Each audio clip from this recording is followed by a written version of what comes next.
Now, on Wednesday this week, the serving overseer of Citadel Global Church and convener of Save Nigeria Group, Dr. Tunde Bakare, warned that Nigeria is on the verge of collapse owing to corruption, poverty, and violence.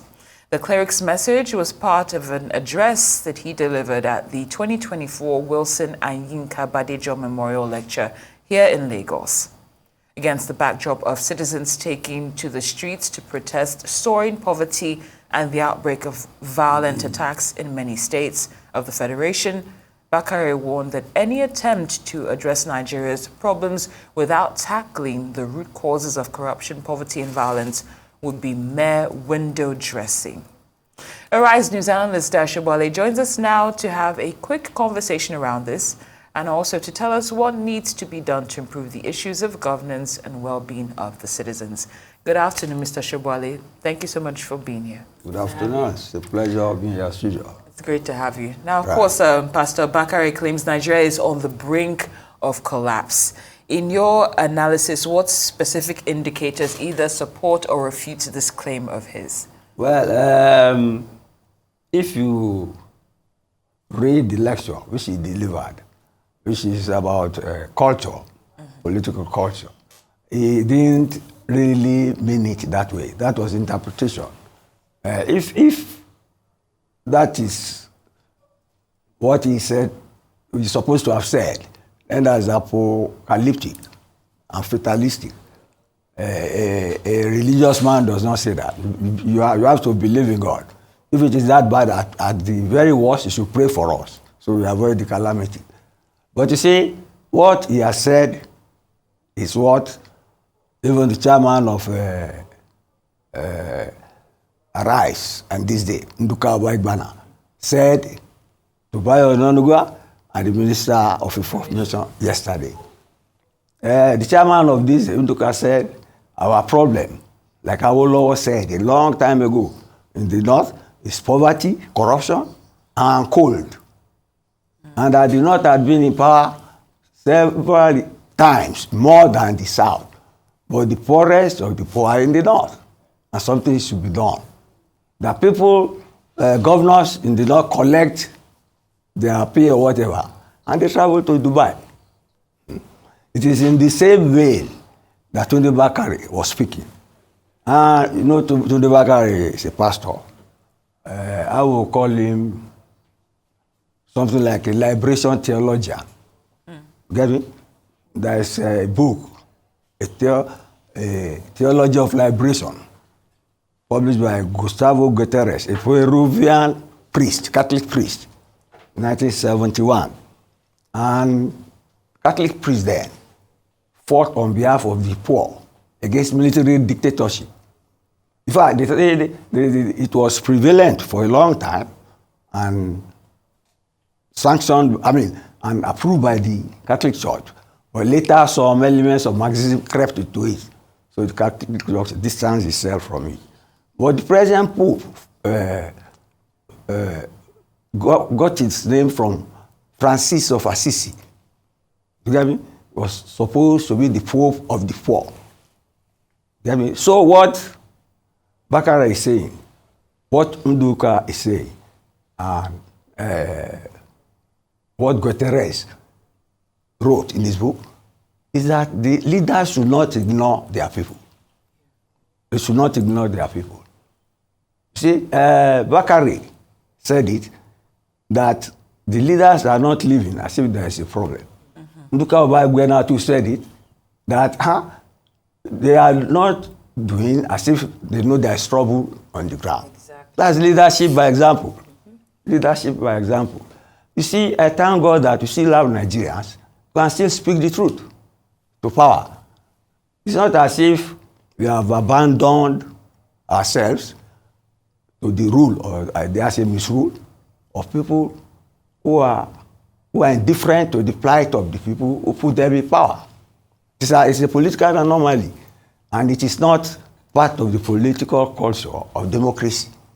You see, Nduka said there is no nexus between the ruler and the people they rule. You get me? Yes. So there is need for some redress It's going to be difficult because this is our culture.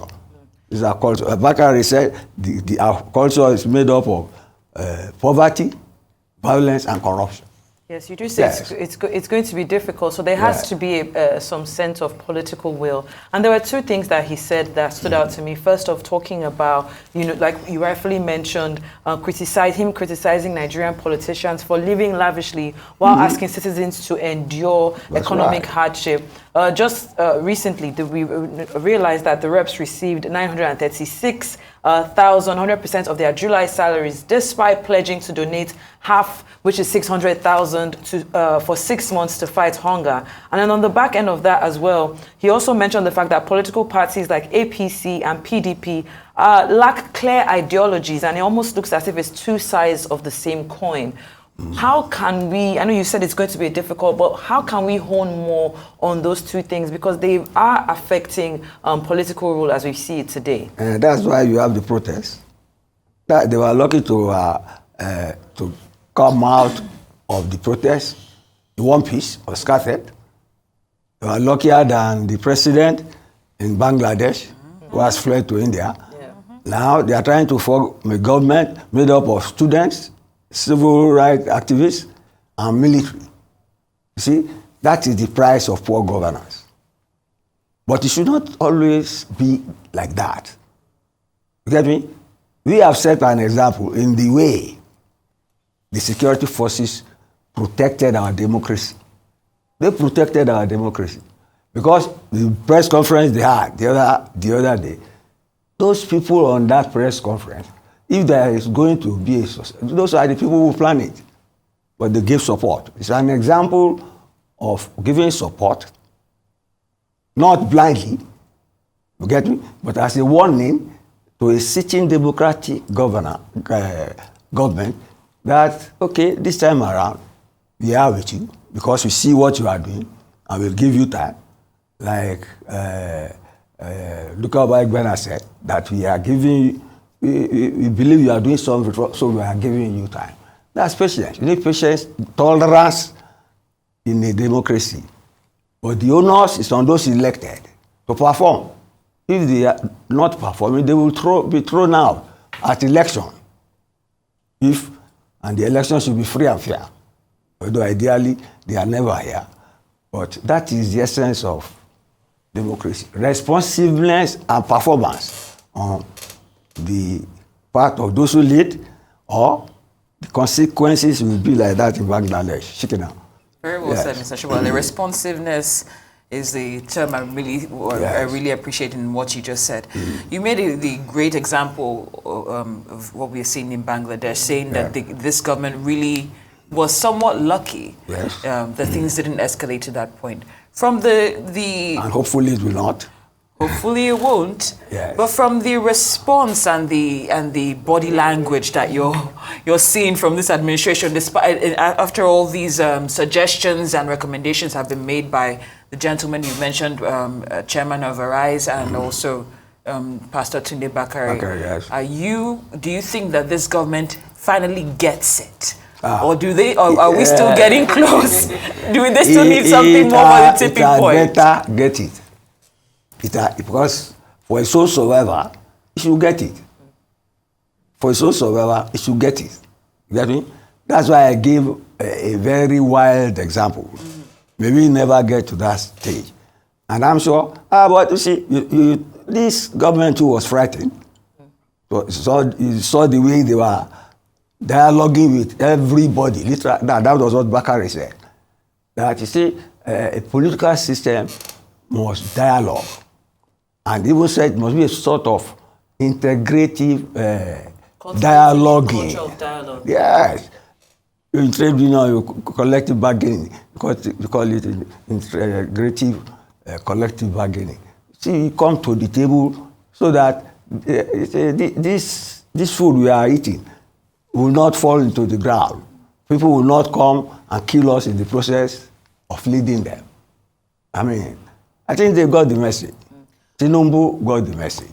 So it's now for him to move fast You know, you're always saying Yes. with the speed of light. Like Do you yesterday, think the focus is I'm still saying that. It's too much on the president, because even close to what Prince Nduka Bagbena said yesterday, that the focus should also be on the local government and the governors, especially when we look at the back end of the fact that they now have autonomy over the quota that they receive from the center. So shouldn't the focus be on the governors and these local government areas now? Look, Tinubu has moved in that direction. Yeah. The autonomy has given to her. Even the legislators are now trying to bring electoral autonomy into it.